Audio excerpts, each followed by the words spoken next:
महादेव की कहानी। जानिए कि आदियोगी शिव को महादेव या सभी देवताओं में सबसे महान के रूप में क्यों जाना जाता है। अगर आपको यह वीडियो देखने का असली मजा लेना है तो आप यह वीडियो चलाकर अपना काम करें तो आपको इस वीडियो का मजा मिलेगा। आप अपने मन में इमेज बनाएंगे। तो चलिए शुरू करते अपनी वीडियो को। अभी तक लाइक सब्सक्राइब नहीं किया तो लाइक सब्सक्राइब कर देना है। असली चीज कुछ और है, लेकिन फिलहाल मैं आपको तर्क के माध्यम से आपको समझाता हूँ।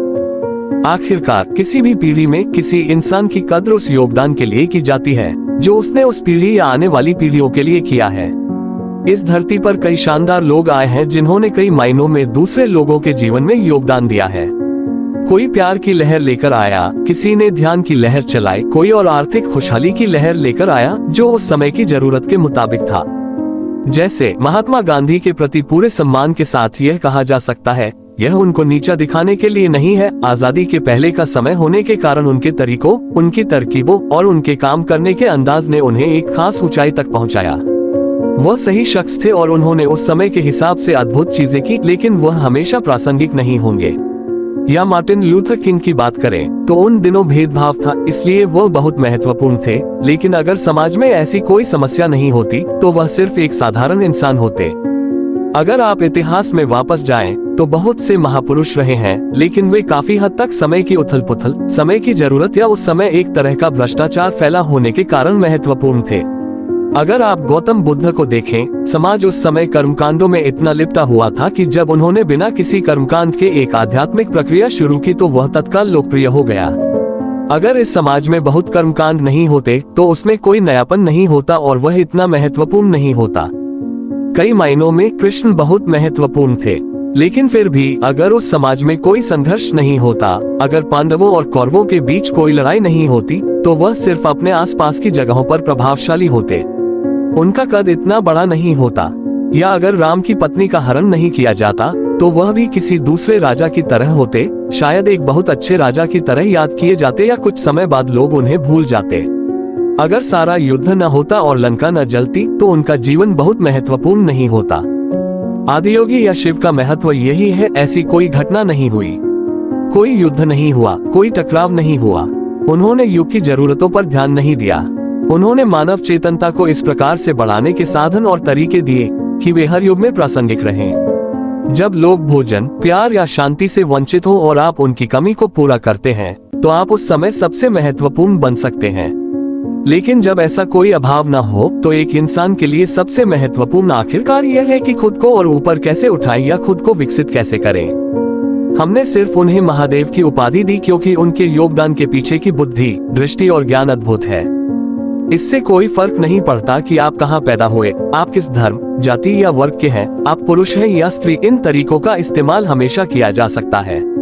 चाहे लोग उनको भूल जाएं, लेकिन उन्हें वही तरीके इस्तेमाल करने होंगे क्योंकि उन्होंने मानव तंत्र के भीतर कुछ भी अछूता नहीं छोड़ा। उन्होंने कोई उपदेश नहीं दिया, उन्होंने उस युग के लिए कोई समाधान नहीं दिया। जब लोग वैसी समस्याएं लेकर उनके पास आए तो उन्होंने बस अपनी आंखें बंद कर ली और पूरी तरह उदासीन रहे।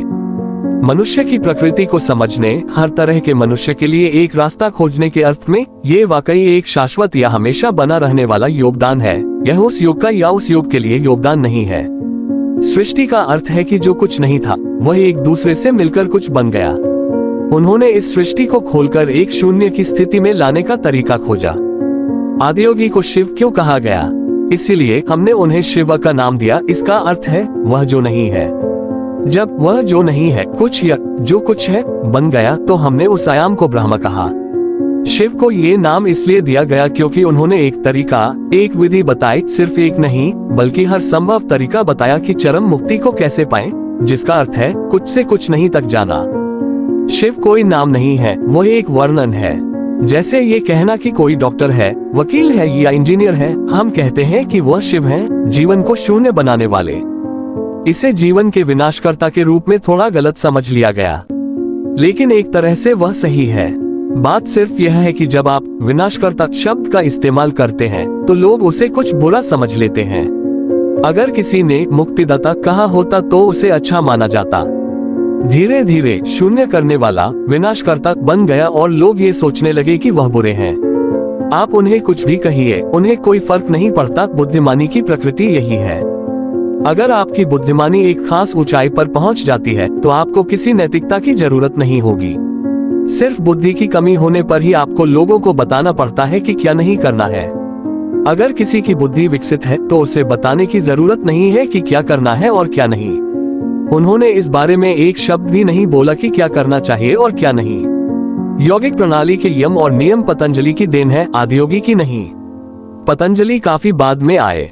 पतंजलि हमारे लिए इसलिए महत्वपूर्ण है क्योंकि योग इतनी सारी शाखाओं में बढ़ गया था कि वह हास्यास्पद हो गया था। जैसे 25-30 साल पहले अगर आपको मेडिकल चेकअप की जरूरत होती थी तो सिर्फ एक डॉक्टर की जरूरत होती थी।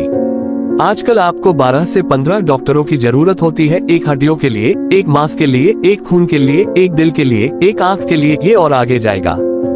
मान लीजिए अगले 100 सालों में हम इतनी ज्यादा विशेषज्ञता में चले जाएंगे कि मेडिकल चेकअप की जरूरत होने पर आपको 150 डॉक्टरों की जरूरत होगी। फिर आप जाना नहीं चाहेंगे क्योंकि जब तक आप 150 अपॉइंटमेंट लेंगे, उन्हें निपटाएंगे और 150 राय को समझेंगे, तब तक उसकी जरूरत नहीं रहेगी। फिर कोई इन सब को साथ मिलाते हुए एक फैमिली फिजिशियन बनाने की बात करेगा। पतंजलि ने यही किया। कहा जाता है कि उस समय योग की 1800 से ज्यादा शाखाएं थीं। अगर आपको पूरी प्रक्रिया से गुजरना होता तो आपको 1800 स्कूलों में सीखना पड़ता और 1800 अलग अलग योग करने पड़ते। वह अव्यवहारिक और हास्यास्पद हो गया था। इसलिए पतंजलि आए और उन्होंने उन सबको 200 सूत्रों में डालते हुए योग के सिर्फ 8 अंगों का अभ्यास करने के लिए कहा। अगर ऐसी स्थिति नहीं होती तो पतंजलि का कोई महत्व नहीं होता। आदियोगी या शिव के साथ यह स्थिति नहीं है क्योंकि चाहे कोई भी स्थिति हो वह हमेशा महत्वपूर्ण होते हैं, इसीलिए वह महादेव हैं। अभी तक लाइक सब्सक्राइब नहीं किया तो लाइक सब्सक्राइब कर देना।